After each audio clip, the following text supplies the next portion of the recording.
Hello, Friday. What took you so long? Seems like at least a week since I've seen you. What's happened in the world of social media this week? It's Friday and we can talk about it. Loads, as per usual. The big news, I suppose, this week, which we will get to, was on Twitter. Yeah, Twitter. Big news on Twitter. That doesn't happen every day. And is it a big storm in a teacup or a storm in a coffee cup? Let's find out. We have Vimeo in the news. We have Facebook as ever. Snapchat are still hanging tough and doing cool things. Instagram's about. And I'm even going to mention MailChimp. That's all coming up on today's show. So let's find out what's happening social media. First up, and let's start slightly random. Does anyone use Vimeo? Vimeo, I suppose, often referred to as higher quality YouTube. Better quality images, better embedding, it's better for your SEO. And you often find a lot of top, I suppose, videographers and so on will always prefer to host their content on Vimeo over YouTube. Well, anyway, Vimeo has just acquired my first tool I ever used to live stream on the internet. And that tool was Livestream. Funny enough, name of the company. They've acquired Livestream and they're getting into the live streaming business, which kind of makes sense. Now, if Vimeo was a place for better quality video and cooler hosting and better SEO and better gating functionality, which is what it claims to do, kind of does, this is probably where they're heading with Livestream. So their acquisition of Livestream is probably going to offer you guys and businesses the ability to live stream in a higher quality, better quality live streams than you get on the likes of Facebook Live and YouTube Live and Twitter Live. So higher quality live streams and probably a lot of gating functionality as well. So say I want to do a series of live lectures, I can do it alive through live stream on Vimeo and gate it so only my paid students can see. So I reckon that's where they're heading. Very interesting acquisition, and I think a very good acquisition for Vimeo. So there you go. First bit of news. Vimeo is in the live streaming business. Let's talk about that story this week. Let's talk about it. Let's get it over and done with. Twitter. Everyone's going nuts about Twitter because on Tuesday they announced that they're going to start trialing 280 character tweets.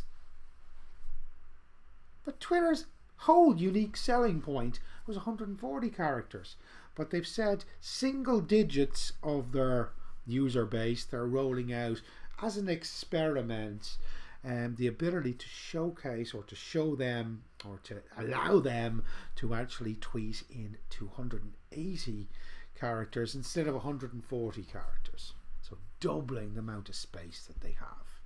And they're testing it, and everyone's going nuts because they're going, oh my god, this is crazy, this is the unique selling point of Twitter is 140 characters. They're killing themselves.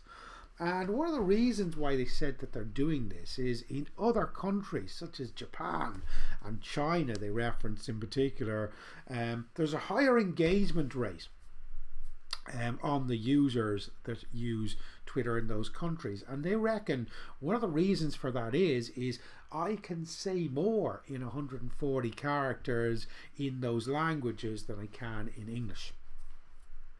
So I think it's 140 words you get in Chinese if in Twitter versus 140 characters. So they've noticed there's more engagement in those places where there's more space. So maybe that is why they're testing it out, or why they claim they're testing it out. But I think it's a bonkers idea myself. I think, again, Twitter is becoming more like everyone else. It's being very slow to react to things and to follow through on the cool stuff that it has. and heck, it's just blending into insignificance at this stage. So I think it's a daft move personally, but I will probably be proved wrong. But bearing in mind, this is just a test, guys. No need to panic. Just a test. And this isn't something that's definitely happening. But if they're testing it, they're looking at it. So Twitter, the app with 280 characters, we might be saying in the future, and we may be saying the average length of a video on Twitter, or the maximum length of a video on Twitter, is 280 seconds. That sounds way too long. Anyway, enough of Twitter. But it's an interesting one. What are your thoughts? Instagram announced this week they've hit over 800 million users. There's 2 million advertisers actively advertising on the platform, so it continues to grow. And one thing that Twitter or Instagram has suffered from, like most social networks in fairness, is abusive comments and a bit of trolling going on, particularly for some of the fancy celebrities on its network, the beautiful people. So what they've announced this week is increasing security or ability to control control abusive commentary on Instagram, and they've rolled out what they call comment controls. And this is a little setting that we can now go into and say, who do we want to allow to comment on our Instagram photos and videos? Everyone is an option, same as we have always had. People you follow and your followers, or just people you follow, or just your followers. So essentially you could only allow your followers to leave comments on your photos should you wish to do so. You could use that as a carrot to say you have to be following me to leave me a comment. But I think it's to crack down on these kind of random people jumping in and abusing you and running away. So essentially settings more control on who's allowed to comment on your photos on Instagram. Seems like a good feature to me, and I would imagine if I was an influencer and a celebrity, I probably would like a little bit of control to limit the people could comment on some of my photos, particularly if I was getting any sort of abuse on Instagram. So that's an interesting move. So comment controls have arrived on Instagram. Something else that I've been playing around with for a couple of weeks, but some people haven't seen, is polls. So polls on your company page on Facebook. I know what you're saying. You're going, oh, yeah, so what, Greg? But actually, if you use for me, it's only on my mobile app, not my Pages app, but my mobile Facebook app. If I go into my mobile Facebook app and I go to my business page and I create a poll, yeah, so interesting. There's an option to actually attach a GIF to my poll. So what I can do is I can say, what's your favorite thing to do on a night out? Is it going to the pub with your friends? And I can have a GIF of a guy with a pint of beer going like this. That's a pint of beer, by the way. That might have looked a bit weird, but or it could have been maybe then a picture of a movie. So it could be someone watching a movie in a cinema. So it adds GIFs to your polls, making them more engaging. It's pretty cool and looks really, really nice. But at the moment, I don't have that function on desktop. I don't even have that function on my Pages app, but I do have it on my regular Facebook app. So GIFs and polls, you might want to check them out. There's also something that they're playing around with apparently, which is interesting. A thing called a reaction store on Facebook. Now, you know the new, I suppose, emojis that they have on Facebook. So the ha, the wow, the love, those emotions that you have. essentially it seems to be like a store of emotions where you can have those emotions with a guy with a moustache or a person with a hat or whatever. So I think they have a basketball player one, a clowns ones. So essentially all those reactions can be themed based on your whatever you like, whatever you're interested in, whatever makes your Facebook feed look more interesting.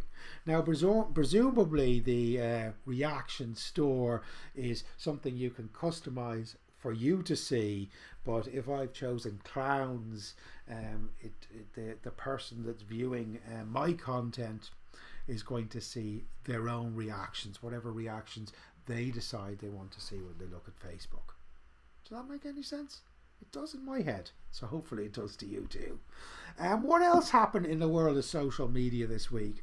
Snapchat, always in the news, always doing something new, and this week is absolutely no different. So they announced a thing called sky filters during the week, which is kind of cool. Let me go to Snapchat and see what I can show you here.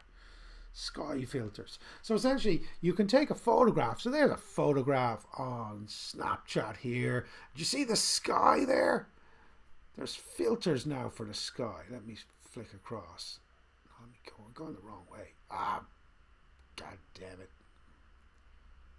We'll get there. We'll get there. Oh, I've gone too far. I don't know whether you can see that. You can't probably because it's night time now. The sky filter has just turned day into night. Day. Night. Day. Night. Interesting. So, cool little feature, just essentially allowing you to, I suppose, change backgrounds and starting with sky filters.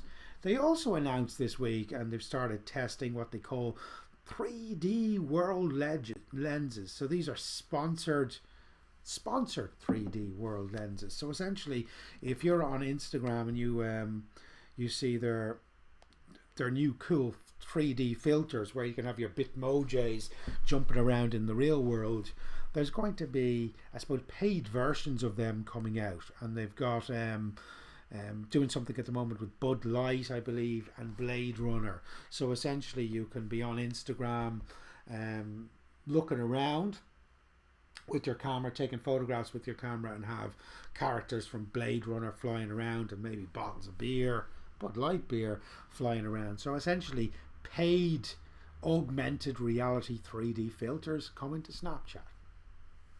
There you go.